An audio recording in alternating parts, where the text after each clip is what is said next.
36 पर team all out. Team India का dressing room बन गया था अस्पताल, फिर गाबा का बनाया ढाबा। कर दिया ऑस्ट्रेलिया का घमंड चकनाचूर। पंत की ताबड़तोड़ पारी, गिल का धमाका और पुजारा का जोर। भारत के बच्चों ने ऑस्ट्रेलिया को घर में घुसकर मारा। सिराज का नया जन्म और एक अनदेखे हीरो की कहानी। क्या गाबा टेस्ट की जीत आपको याद भी है या भूल गए?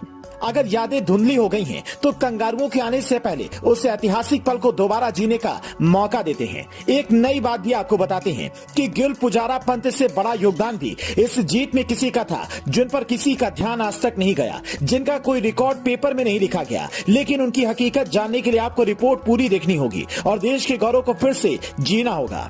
ये कहानी ज्यादा पुरानी नहीं है। 2021 में बॉर्डर गावस्कर ट्रॉफी ऑस्ट्रेलिया में हुई थी। पहले मैच में टीम इंडिया 36 पर ऑल आउट हो गई। कंगारू, अंग्रेज सब मजाक उड़ाने लगे। बुमराह, शमी, अश्विन, उमेश चोटिल हो गए। कोहली घर वापस आ गए। ड्रेसिंग रूम अस्पताल बन गया और कप्तानी अजिंक्य रहाणे ने संभाली। तब टीम इंडिया के बच्चे शेर बनकर दहाड़े। सिराज ने दिन में तारे दिखाए और पंत ने वो पटाखे जलाए कि कंगारुओं का घमंड चकनाचूर हो गया। वैसे तो ये पूरी सीरीज ही यादगार थी, लेकिन चौथे टेस्ट की जीत हमेशा के लिए इतिहास में दर्ज हो गई। लेकिन इस मैच के 5वें दिन जो हुआ वो चौंकाने वाला था। 4 मैचों की ये सीरीज थी और आखिरी टेस्ट गाबा में होना था, जहां ऑस्ट्रेलिया कभी हारा नहीं था। दोनों टीमें एक एक मैच जीतकर बराबरी पर थीं। एक टेस्ट मैच ड्रॉ हुआ था। तीसरा टेस्ट मैच जब ड्रॉ हुआ तो विकेट के पीछे से बार बार ऑस्ट्रेलियाई कप्तान टिम पेन पंत को ललकार रहे थे कि come to Gauba, come to गाबा। तो हम भी गाबा की ही बात करेंगे, वो भी निर्णायक दिन की, क्योंकि उससे पहले ऑस्ट्रेलिया के खिलाड़ियों के साथ साथ वहां की मीडिया और दर्शक भी भारतीय खिलाड़ियों के पीछे पड़े थे। सिराज को तो धर्म के नाम पर चिढ़ा रहे थे, लेकिन सिराज ने पूरी सीरीज में उनकी नाक में दम करके रख दिया। इसी सीरीज के दौरान उनके पिता का भी निधन हुआ था, लेकिन वो तब भी भारत के लिए टेस्ट खेल रहे थे।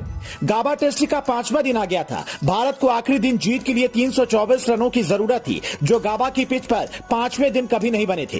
कंगारुओं को भी यही लग रहा था कि अब यह मैच हमारी मुट्ठी में है, क्योंकि 18 रन पर भारत ने अपना पहला विकेट खो दिया था। टीम इंडिया में दूसरे सबसे सीनियर खिलाड़ी रोहित शर्मा आउट होकर पवेलियन लौट चुके थे।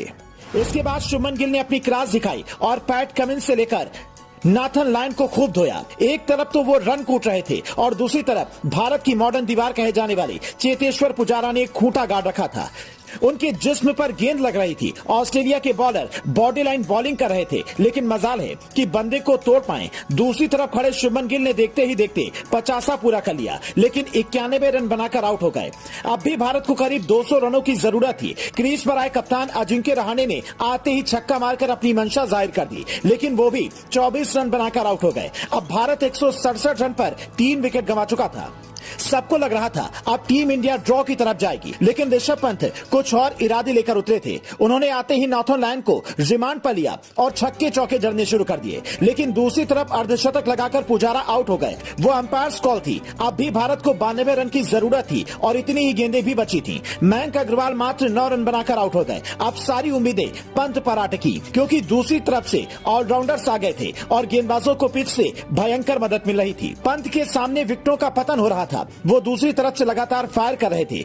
ऑस्ट्रेलियंस ने हर हथकंडा अपनाया, विकेट के पीछे से चढ़ाया, पंत को गुस्सा भी दिलाया। लेकिन आज अस्पताल में ठीक होने का इंतजार कर रहा ये भारतीय शेर अकेले डटा रहा और टीम इंडिया को ऐसी जीत दिला दी जो सदियों तक याद रखी जाएगी। 3 विकेट से मिली इस जीत ने दुनिया में टेस्ट क्रिकेट को जिंदा किया।